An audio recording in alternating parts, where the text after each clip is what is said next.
Benção, meu amado, bem-vindo de volta à nossa escola bíblica. Estamos estudando o Atos dos Apóstolos e estamos falando sobre as viagens missionárias de Paulo. No final deste vídeo, nós fechamos todas as viagens e daí nós passamos a falar sobre a prisão e os últimos momentos de Paulo.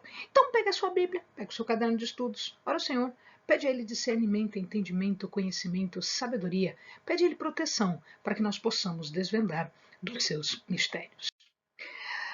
Ok, Paulo estava em Corinto e agora ele vai sair de Corinto, indo em direção a Éfeso.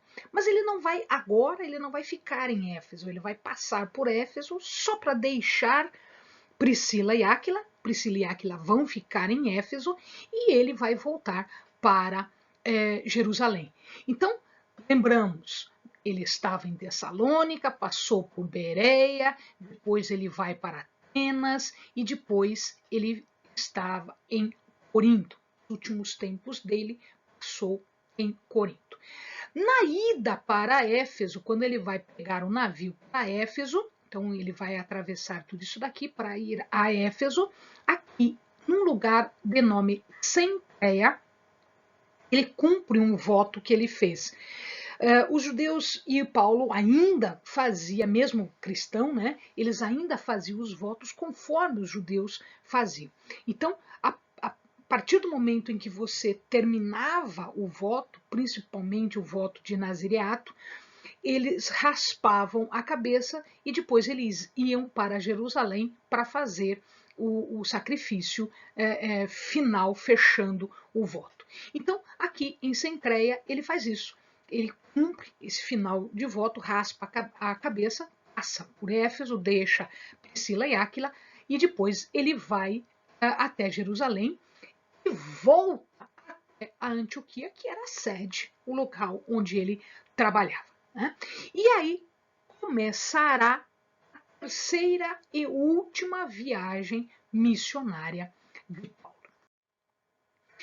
Essa viagem missionária de Paulo, ela começa em Éfeso. Então, ele sai da Antioquia e vai até Éfeso.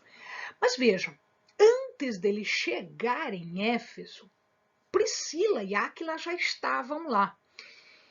E estes já estavam tratando de um novo convertido chamado Apolo.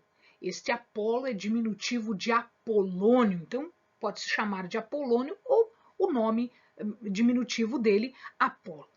E eles estão em Éfeso. Éfeso, nós já vimos, era a principal cidade da Ásia, e nesta cidade havia uma coisa importante nela, que era este templo aqui, o templo para a deusa Diana, também chamada de Ártemis. Então, o templo de Ártemis ou Diana era considerado uma das 7 maravilhas do mundo. Então, se o amado observar, sobrou muito de uma das 7 maravilhas do mundo.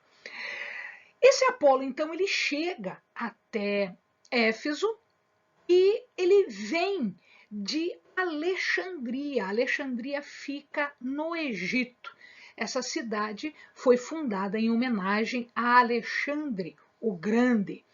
E era um centro, um grande centro de educação e de filosofia. Então, muitas pessoas, principalmente as pessoas que tinham mais dinheiro, elas iam até Alexandria para fazer os seus estudos, para fazer o seu treinamento. E Apolo, o Apolônio, não era diferente. Ele era um judeu que foi para Alexandria e fez os seus estudos ali.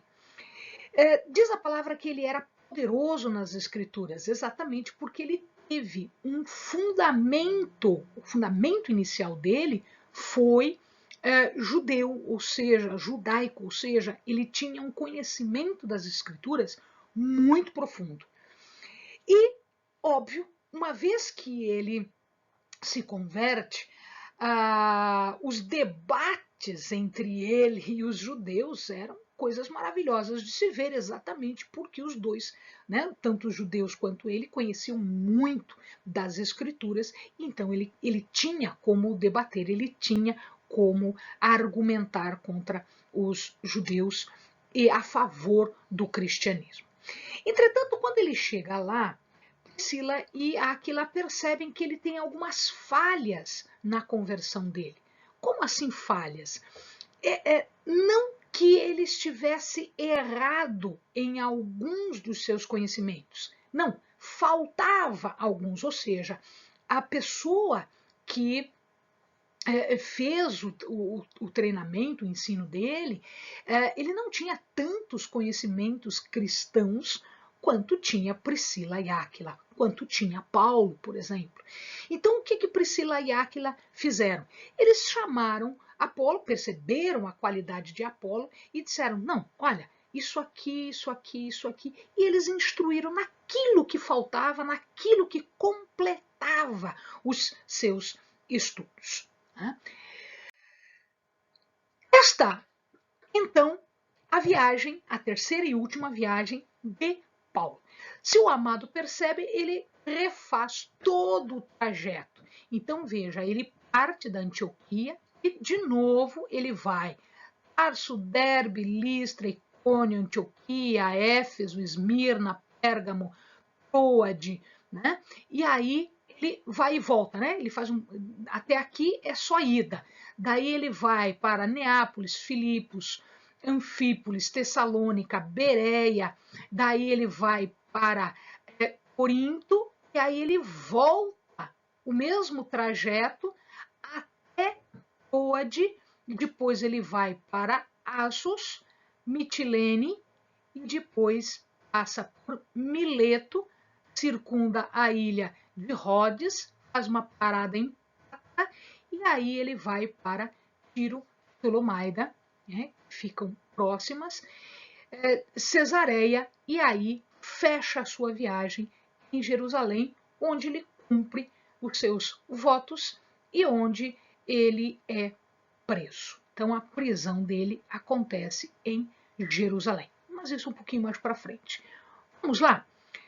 O que é importante agora dessa viagem? A importância é que ele repassa todas as cidades, fortalecendo, vendo se está tudo bem, etc, etc. Mas o que é importante é a passagem dele em Éfeso.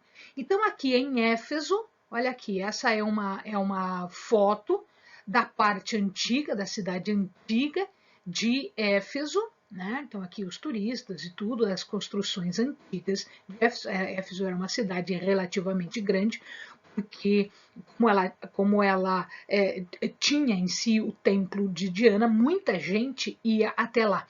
E uma coisa importante aqui, ó, esse estádio aqui, esse anfiteatro aqui. Depois a gente vai ver que coisas importantes acontecerão neste local. Tá? Então, memoriza aí esta figura. Então, aqui a via, esta foto foi tirada desta via aqui, né? Foi tirada daqui, e numa das pontas nós vamos encontrar o anfiteatro. Ele encontra, antes de encontrar Priscila, antes de encontrar Áquila, antes de encontrar Apolo, na passagem ele encontra algumas pessoas, alguns discípulos que eram cristãos, mas que conheciam o batismo de João. Eles não conheciam o batismo de Jesus, só o batismo de João. E aí eles começam a conversar, pergunta aqui, pergunta lá, percebe que eles só conhecem o batismo de João, mas não conhecem o batismo de Jesus. Muito provavelmente isso aconteceu nesse meio tempo entre o ministério de João e o final do ministério de Jesus, de tal maneira que não havia chegado para eles ainda o batismo em nome de Jesus e o batismo com o Espírito Santo. Isso eles não conheciam, eles não tinham ouvido falar ainda, não havia chegado lá ainda. Lembrem-se, hoje nós temos TV, rádio, as mídias sociais, Face, WhatsApp, etc, etc. Naquela época nós não tínhamos nada disso. Então as coisas demoravam um pouquinho para chegar, porque até as pessoas chegarem no local, com uma notícia correta, exata, etc. Ele batiza estas pessoas, são 12, né? Ele batiza, faz um batismo em nome de Jesus e não o batismo de João, que era diferente, e ele também impõe as mãos e estes 12 acabam sendo batizados no Espírito Santo. Quando ele chega a Éfeso, ele se associa à sinagoga e ele fica trabalhando na sinagoga por 3 meses, até que os judeus começam a se opor. Sempre a mesma coisa, ele chega, vai para a sinagoga, faz a pregação, ocorrem conversões, ocorre sucesso, alguns invejosos não querem, começam a opor, e aí Paulo tem que sair de lá. E ele vai ministrar num local que ficava tipo coladinho à sinagoga, que era de uma pessoa de nome Tirano. Ele era um professor e ele tinha um local onde as pessoas se reuniam para que ele pudesse dar aula. Então ele dava aula todos os dias, até umas 11 horas, mais ou menos, e aí, muito provavelmente, este tirano era recém-convertido e ele deixava Paulo utilizar o lugar para que Paulo pudesse evangelizar, ministrar, falar aquilo que era necessário falar a respeito de Jesus e a respeito do Evangelho. Então, ali ele fica por 2 anos. Então, por 2 anos, ele vai ministrando, ele tem a sua função de evangelizador, né, nesta escola chamada Escola de Tirano. Bom, neste tempo todo, muitos sinais, muitas maravilhas foram vistos. Porque Paulo também fazia isso em nome de Jesus, estas coisas aconteciam, como Jesus disse, né? Coisas ainda maiores vocês farão em meu nome. E isso acontecia aqui. Tanto isto é que Lucas conta em Atos, nós vamos encontrar uma passagem que diz que as pessoas confiavam tanto, tinham tanta fé no poder de Jesus que era demonstrado no ministério de Paulo, que lenços, avental, peça de roupa de Paulo, às vezes eram levadas para enfermos, às vezes eram levadas para endemoniados, e isto era suficiente para a cura. Então, em nome de Jesus, pelo poder de Jesus, isto era feito. Eles perceberam, então, que algumas pessoas perceberam que eles podiam ganhar dinheiro com isso. Em todas as épocas acontecem pessoas que acham que podem ganhar dinheiro ludibriando as pessoas, utilizando-se da boa-fé das pessoas, utilizando-se da fé que as pessoas têm. Isso não é diferente naquela época. Algumas pessoas faziam isso, eram falsos ministros que tentavam exorcizar usando indevidamente o nome de Jesus. E aqui Lucas conta um caso. Os filhos de uma pessoa chamada Cefas, os filhos de Cefas, eles foram fazer isso.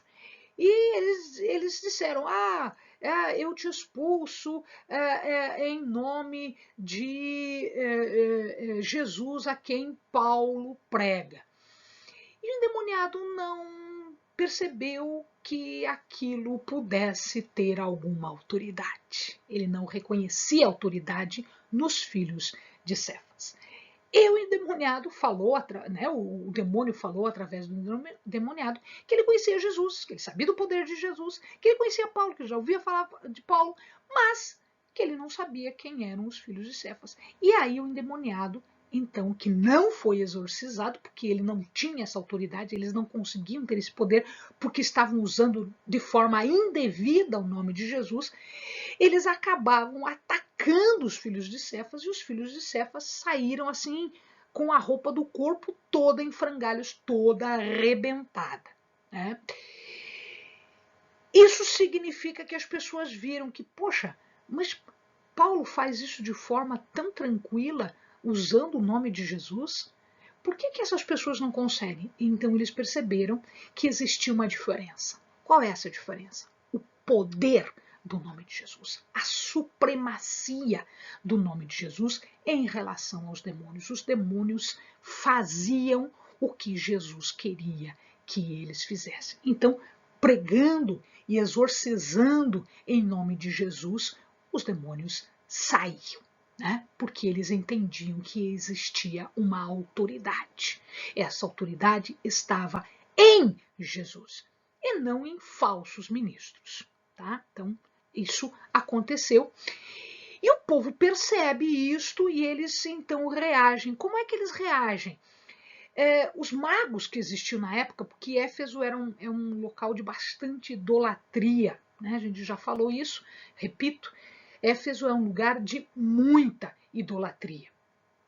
Então, o que acontece é que os magos perceberam esse poder de Jesus, eles perceberam que havia diferença e que esses falsos deuses não conseguiam nada e essas fórmulas mágicas também não davam em nada, né? Isso era mais perigoso do que qualquer outra coisa. E eles então trouxeram esses livros e queimaram em praça pública. O que quer dizer isso? Quando você queima esses livros, você está fazendo ruptura com a magia negra, com essa magia que eles utilizavam, né? Então, esses magos romperam porque eles entenderam o poder de Jesus. Lucas diz que a quantidade de livros e o valor desses livros era tão grande que chegava a 50.000 moedas de prata. Cada moeda de prata correspondendo a um dia de trabalho de um trabalhador normal, de um trabalhador comum daquela região. Então, eram 50.000 dias de trabalho. Tal era o valor, né, destas coisas sendo queimadas. Nesse momento, então, Paulo se vê, ele já havia estado ali 2 anos e pouco, né? Só na escola de Tirano ele havia ficado 2 anos, então ele achou que já era a hora, que já estava tudo ok, que já era a hora dele partir para Macedônia e passar pela Acaia, que era o que ele sempre fazia, né? Então ele queria passar por essas igrejas. Ele começa a fazer os preparativos para esta viagem. E ele começa a pedir para as igrejas para que se dessem ofertas, porque assim que ele passasse pela Macedônia e pela Caia, ele iria para Jerusalém e ele queria levar ofertas para Jerusalém, para os pobres de Jerusalém. Então, isso era muito comum, isso era um comportamento muito comum, tanto dos judeus quanto das igrejas cristãs no início.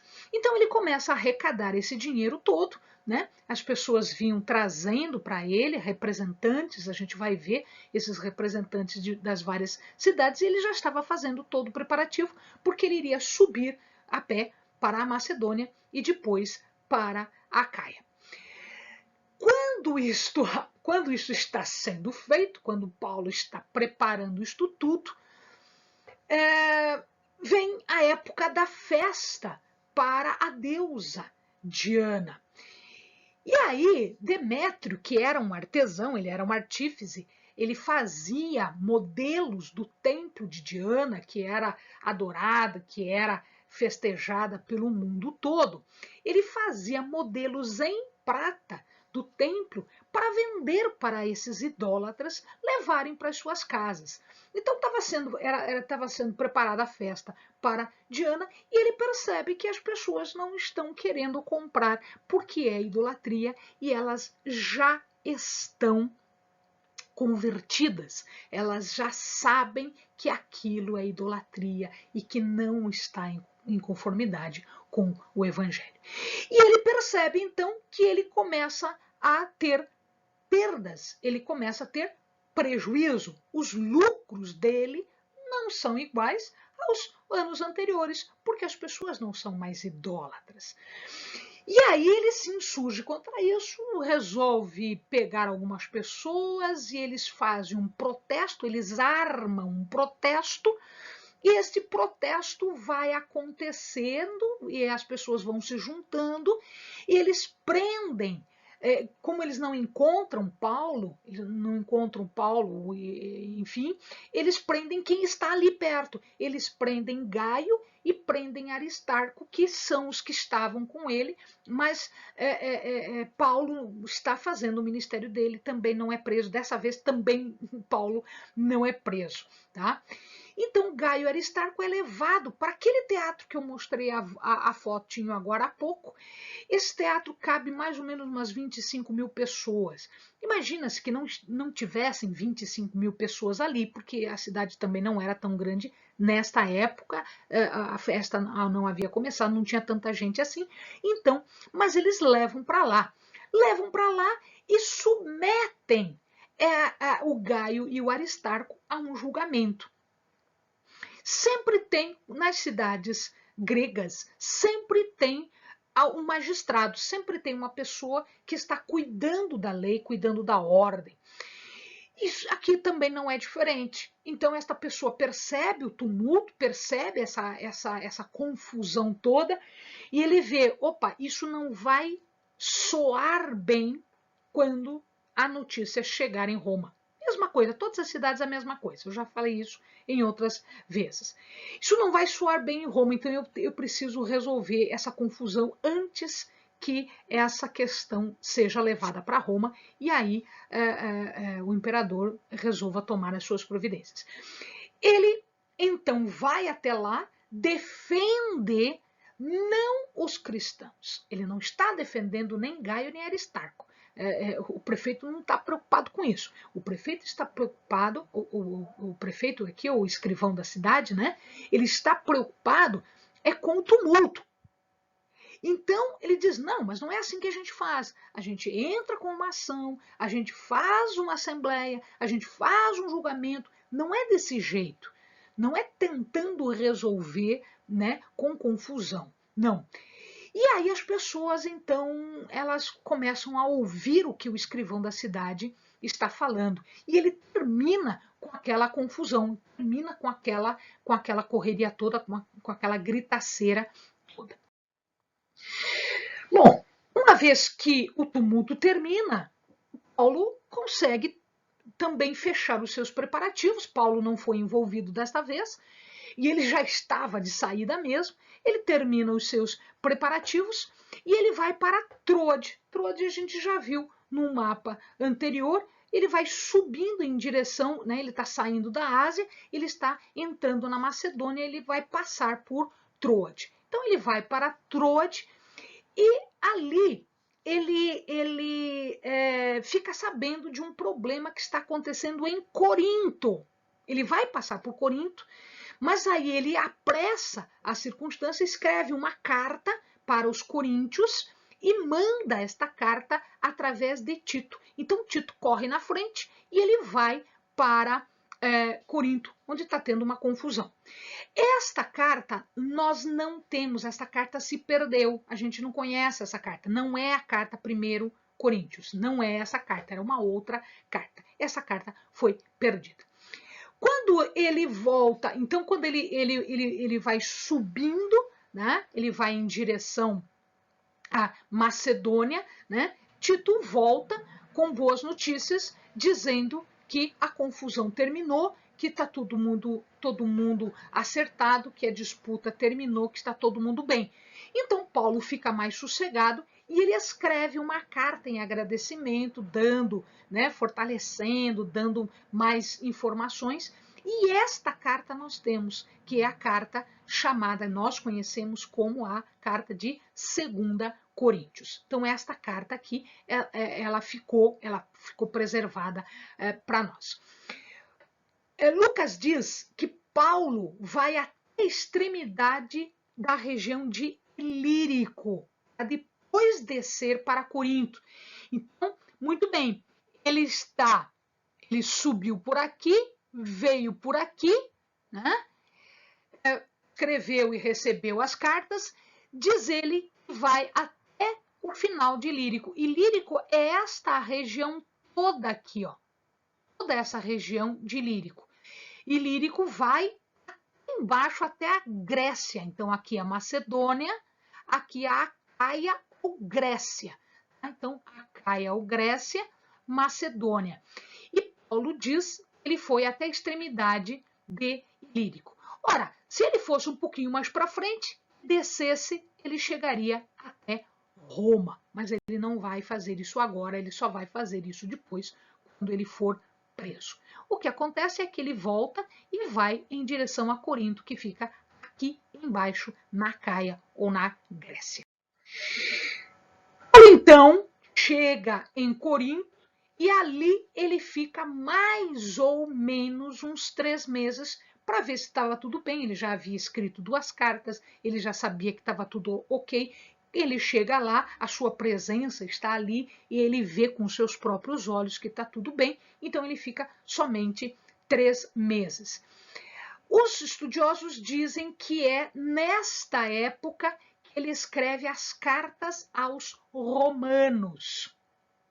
Então, não sei se naquela viagem até os confins da área de Ilírico ele não teve contato com alguém de Roma, né, para que ele pudesse escrever as cartas para os romanos. Ele fecha essa viagem fazendo uma reunião, então, com todos os que estavam trazendo as ofertas das cidades. E este grupo agora vai descer em direção a Jerusalém, né? Ele vai fazer algumas paradas, mas o final é Jerusalém, onde ele é preso e aí sim ele termina a vida em prisão, morrendo antes de ser libertado. Da Bereia vem uma pessoa de nome Sópatro, da Tessalônica vem o Aristarco e o Segundo, de Derbe ou Filipos, a gente não tem ideia, vem Gaio, de Derbe o Timóteo e de Éfeso, Tíquico e Trófimo. Esse é o grupo que vai descer com Paulo em direção a Jerusalém, levando as ofertas dos cristãos para os de Jerusalém. Bem, amados, bons estudos.